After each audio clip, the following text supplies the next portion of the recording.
भारतीय संस्कृति, रंगों का संगम, भावों का समंदर, इतिहास की गाथा, परंपराओं की ज्वाला और धरोहर का अथाह सागर है। हमारी संस्कृति देश की सॉफ्ट पावर का सबसे मजबूत हस्ताक्षर है। योग, आयुर्वेद, भारतीय दर्शन, साहित्य, कला और संगीत जैसे अनेक क्षेत्रों में भारत की अमूल्य देन ने पूरे विश्व को प्रभावित किया है। इंदिरा गांधी राष्ट्रीय कला केंद्र भारत की इस समृद्ध संस्कृति को दुनिया के सामने लाने का प्रयास कर रहा है।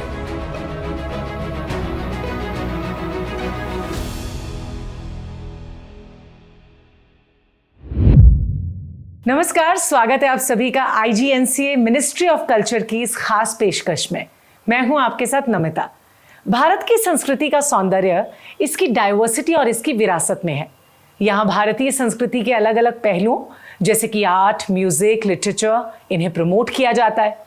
इसी समृद्ध विरासत को आप सबके सामने लाने की कोशिश है हमारा ये शो संस्कृति संवाद, जिसे साथ मिला है प्रसार भारती का, जिसमें आप देखते हैं देश की संस्कृति का वो रूप जिसे हम संजो कर लाते हैं आपके सामने हर हफ्ते। तो चलिए शुरू करते हैं आज का सफर, पर उससे पहले एक नजर डाल लेते हैं आज की झलकियों पर। ये कलाकृतियां रूसी कलाकारों की रचनात्मकता को दर्शाती हैं और रूस के समकालीन कला जगत की झलक भी देती हैं।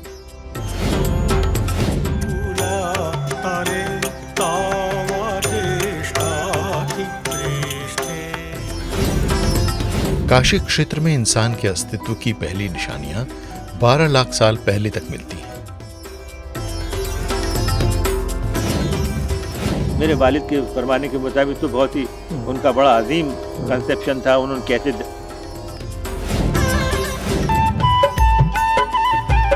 सुकेती गांव हिमाचल प्रदेश के सिरमौर जिले की नाहन तहसील में बसा हुआ है।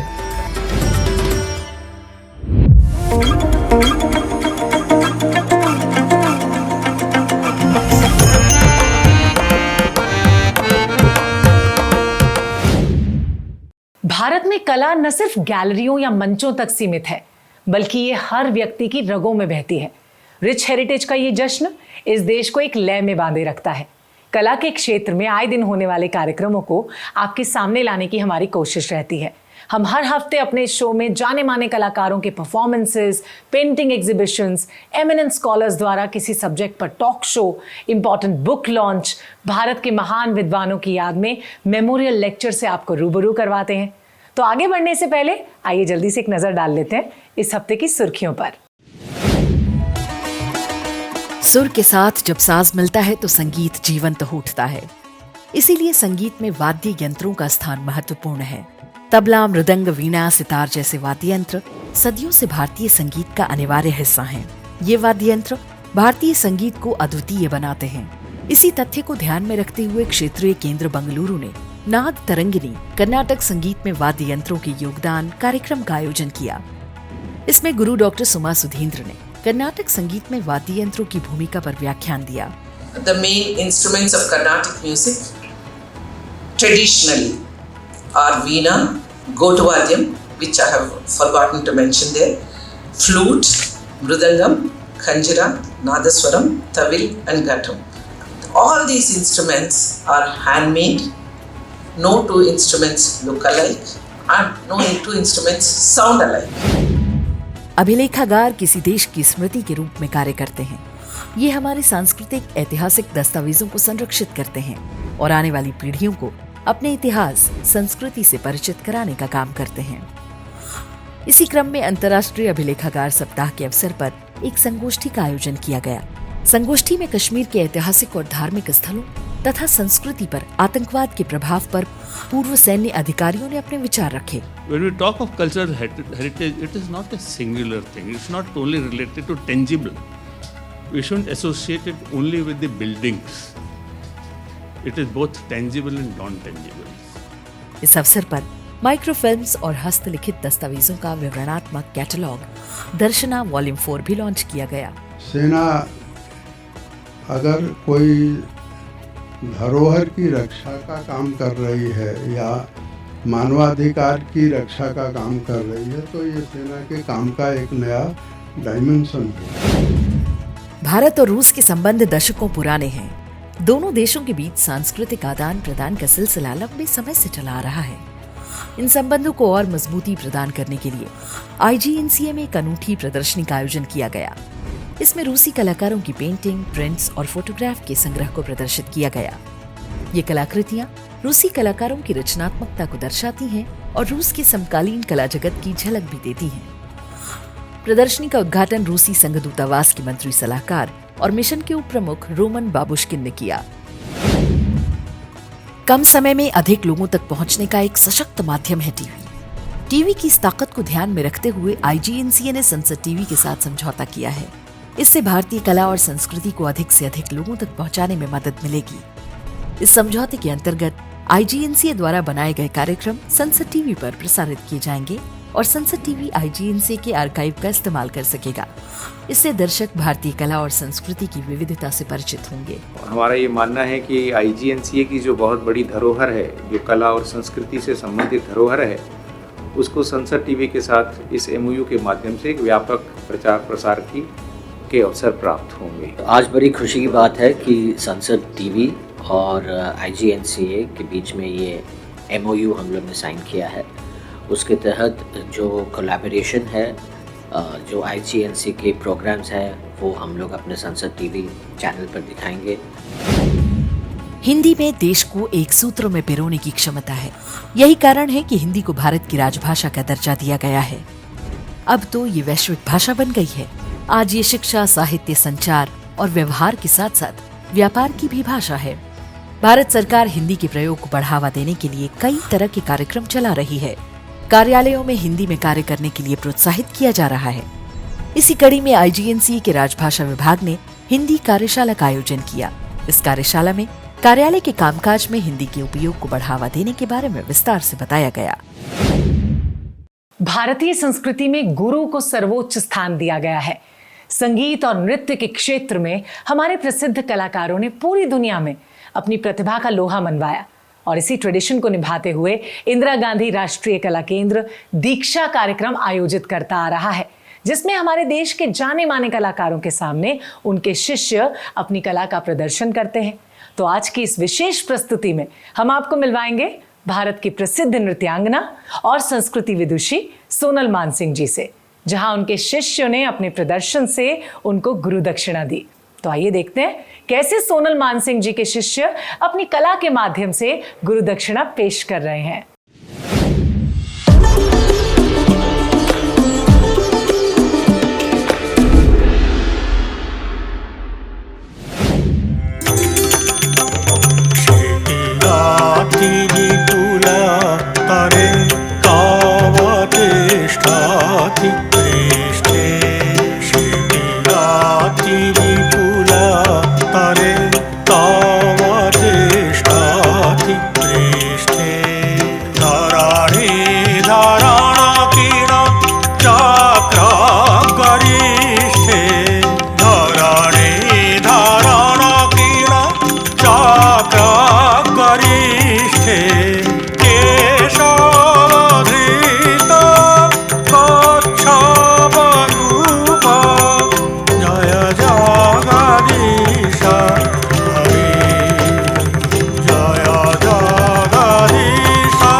कहते हैं cinema is the mirror of society.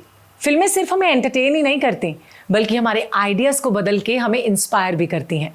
और जब जिक्र काशी का हो तो फिर तो बात ही कुछ अलग हो जाती है। काशी एक ऐसा शहर है जो समय की सीमाओं से ना एकदम परे है। यहाँ की हर गली, हर मोड़ पर एक कहानी बसी है, चाहे वो घाटों की सुबह हो या सूर्योदय के साथ घाटों पर चहल पहल हो, या फिर शाम की गंगा आरती हो जो एक अद्भुत नजारा पेश करती है। फिल्म निर्माताओं के लिए तो काशी सिर्फ एक लोकेशन नहीं है बल्कि पूरा का पूरा एक्सपीरियंस है। सिने सर्कल के इस खास सेगमेंट में आज हम आपको दिखाएंगे काशी की ऐतिहासिकता पर बनी एक खास फिल्म।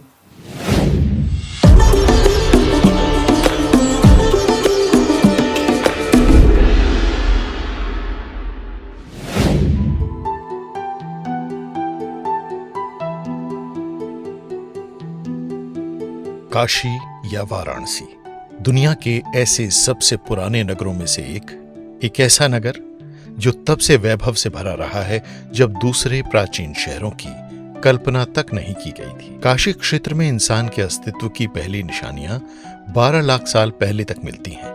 पवित्र धार्मिक ग्रंथों, आस्थाओं और पौराणिक गाथाओं के जरिए भी हमें पता चलता है कि काशी भगवान शिव के त्रिशूल पर टिकी है।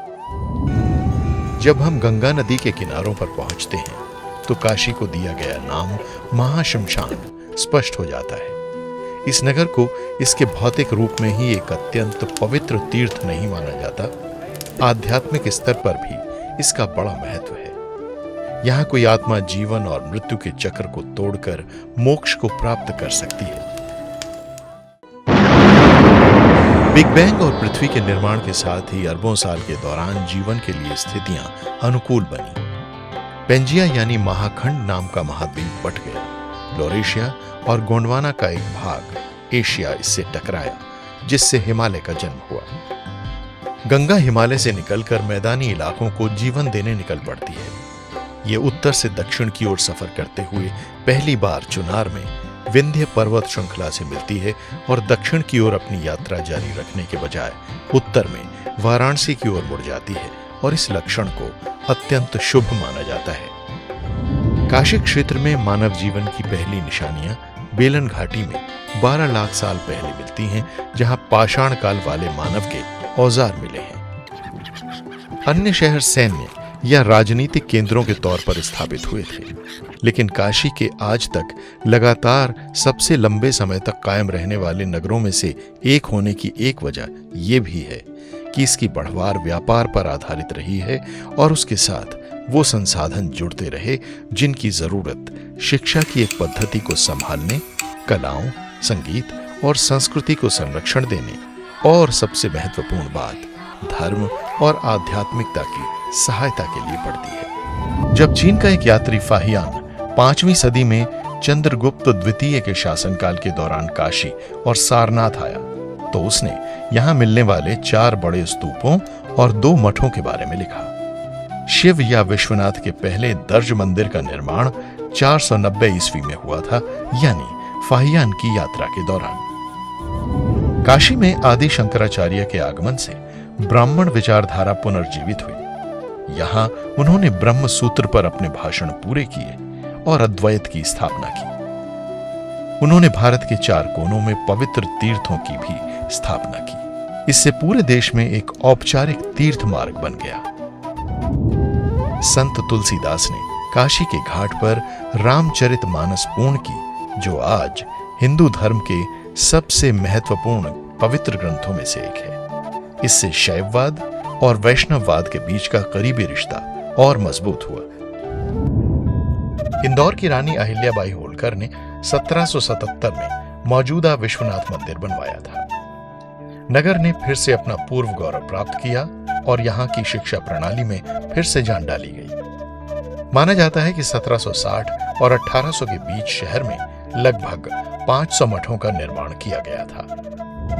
1904 में महान समाज सुधारक मदन मोहन मालवीय ने एक आधुनिक हिंदू विश्वविद्यालय के लिए अभियान चलाना शुरू किया, जो प्राचीन सांस्कृतिक परंपराओं और आधुनिक विज्ञान के बीच लाभकारी अंतःक्रिया के लिए एक मंच मुहैया कराने वाला था। एनी बेसेंट ने बनारस हिंदू यूनिवर्सिटी बनाने के लिए सेंट्रल हिंदू कॉलेज दे दिया। अनंत काल से दूर दूर से लोग वाराणसी आते रहे हैं। इसका आध्यात्मिक और धार्मिक महत्व लाखों करोड़ों लोगों को अपनी तरफ खींचता है और इसी वजह से पूरे भारत और पूरी दुनिया से लोग उस शहर में आते हैं जो समय की सीमाओं में कभी बंधा नहीं रहा।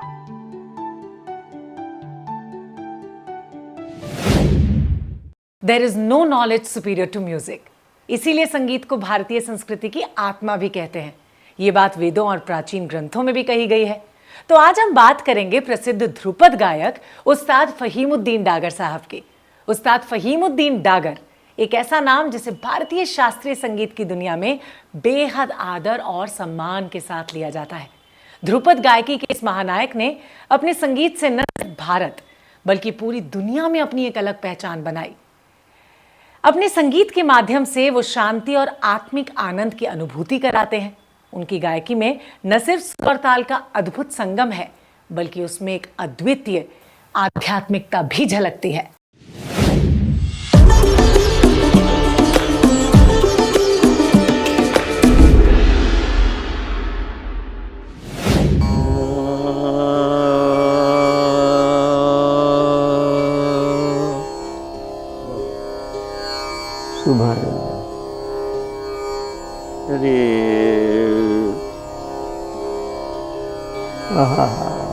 मैंने नहीं कहा। हाँ, ठीक फरमाया। ये है वो सिलसिले कि जिसको आप समझें कि बुजुर्गवारों ने फरमाया कि जो ही मात्रा लेके सो ही सुर के जाना। हम जो भी राग शुरू करते हैं हम उसको ज़हनी तौर पर अंदर से इनर वे में हम उसको कायम करते हैं। मेरे वालिद के फरमाने के मुताबिक तो बहुत ही उनका बड़ा अजीम कंसेप्शन था। उन्होंने कैसे दर्शन किए होंगे। लिहाजा वो फरमाया करते थे जब तालीम दिया करते थे, अरे कि बेटा तू इसको छूना चाहता है यानी स्वर को, क्या लताफत होगी, क्या मकाम होगा।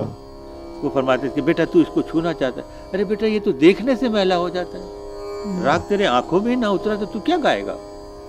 तो मतलब कहने का है कि राग को जो है साक्षात रूप में देखा जाता है, रूहानियत के बेसिस। आपके घराने में ये मान्यता है कि फ़कत ध्रुपद गायन में ही नहीं बल्कि आलाप में भी 4 सेगमेंट्स होते हैं, अस्थाई, अंतरा, अभोग, संचारी।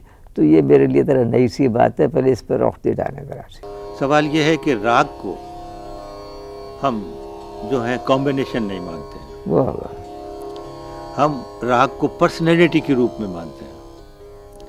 इसलिए हम राग की बढ़त नहीं करते, हम राग का विस्तार करते हैं। बढ़त सरगम की होती है जो 5040 में जाके खत्म है। जिसका नाम विस्तार है वो अनंत है। समय के साथ कलाकारों के अपने अपने मूड के अनुसार जो भी वातावरण है उसके अनुसार बुजुर्गों का जो कौल है, जैसे कि हमारे परम गुरु बाबा स्वामी हरिदास जागुर तानसेन जी ने फरमाया, अर्ज किया कि हुजूर सुर की शुद्धता का क्या मयार है, क्या मकाम है। आपने फरमाया जिसका जितना ईमान सच्चा उसका उतना सुर सच्चा। कि इसको आम तौर पर लोग ध्रुव तारा जो है उसके मानिंद इसको कहा जाता है कि ये उसकी यानी अटल है और उसूलों का पूरा पाबंद है। तो जाहिर बात है कि जो बाउसूल होता है वो जब कदम रखता है तो बाउसूल कदम होता है। तो ध्रुपद को पद भी आप कह सकते हैं कि उसकी जो पद यात्रा है वो हक के ऊपर है, सत्य के ऊपर है। इसको पद भी कहते हैं, कदम भी कह सकते हैं आप, इसलिए ध्रुव पद। लोगों के सामने ये भी है कि ध्रुपद बहुत भयानक चीज है। हम खुद सुन के देखें कि कितना भयानक है, कितना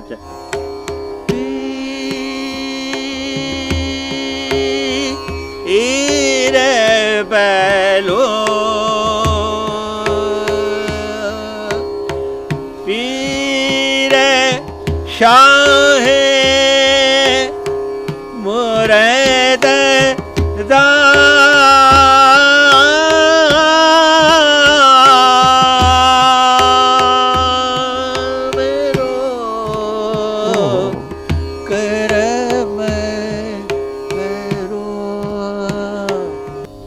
ये रूह का सिलसिला है, मशीनी का सिलसिला नहीं। लिहाजा हम मजबूर हैं इस सिलसिले में, क्योंकि हम चाहते हैं वो क्रीम दुनिया के सामने आए।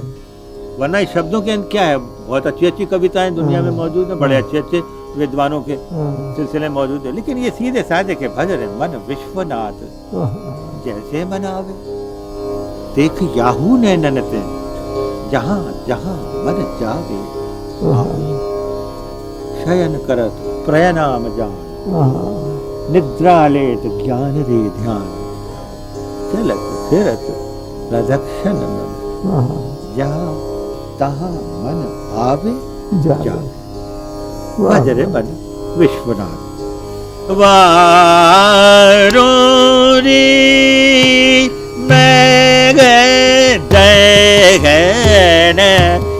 वारो रे मैं गन गो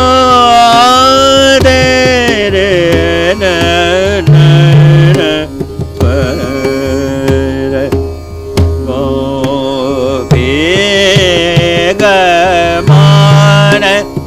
बान वारों पल गन बे वारों री में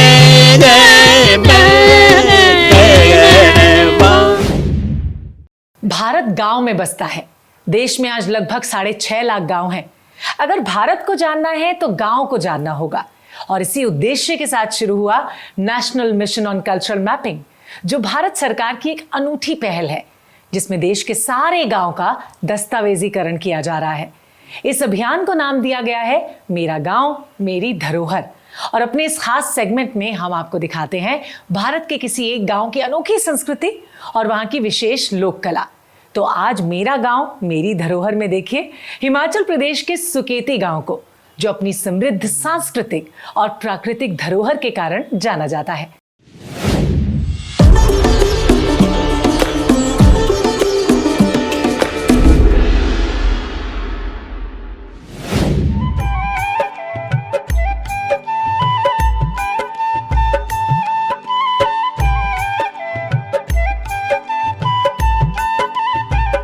सुकेती गांव हिमाचल प्रदेश के सिरमौर जिले की नाहन तहसील में बसा हुआ है। सन 2011 में हुई जनगणना के आंकड़ों के अनुसार गांव में कुल 256 घर हैं और यहां की कुल जनसंख्या 1262 है।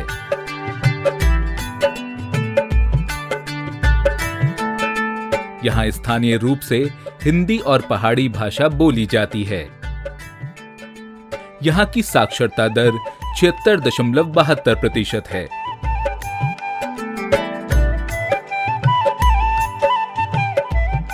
गांव में एक प्राइमरी विद्यालय और एक पशु चिकित्सालय मौजूद है। सरकारी योजनाओं के योगदान से यहां बिजली, रसोई गैस, शौचालय, पक्की सड़क और स्वच्छ जल की सुविधाएं उपलब्ध हो चुकी हैं। सुकेती के निवासी आजीविका के लिए मुख्य रूप से कृषि, मजदूरी और पर्यटन से संबंधित रोजगारों पर आश्रित हैं।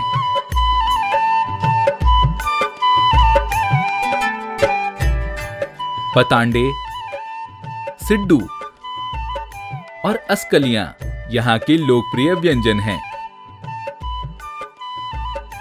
यहां स्थित सुकेती जीवाश्म पार्क को शिवालिक जीवाश्म पार्क के नाम से भी जाना जाता है।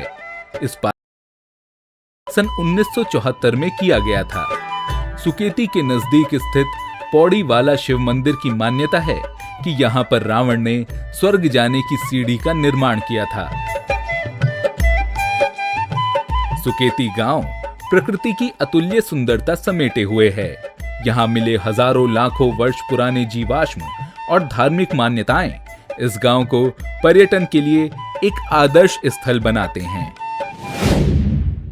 तो ये था संस्कृति संवाद का हमारा आज का एपिसोड। IGNCA संस्कृति मंत्रालय और प्रसार भारती की हमारी ये कोशिश। उम्मीद है कि आपको पसंद आया होगा, लेकिन आपके सुझाव हमारे लिए इंपॉर्टेंट हैं, इसीलिए आप अपने सजेशंस हमें जरूर भेजें। हमारा ईमेल आईडी है ये। वैसे आपसे फिर मुलाकात होगी IGNCA के इसी मंच पर हमारे स्पेशल प्रोग्राम संस्कृति संवाद के साथ। जो आपको रूबरू करवाएगा भारत की विशाल संस्कृति से। फिलहाल मुझे इजाजत दीजिए, आप अपना ख्याल रखिए। नमस्कार।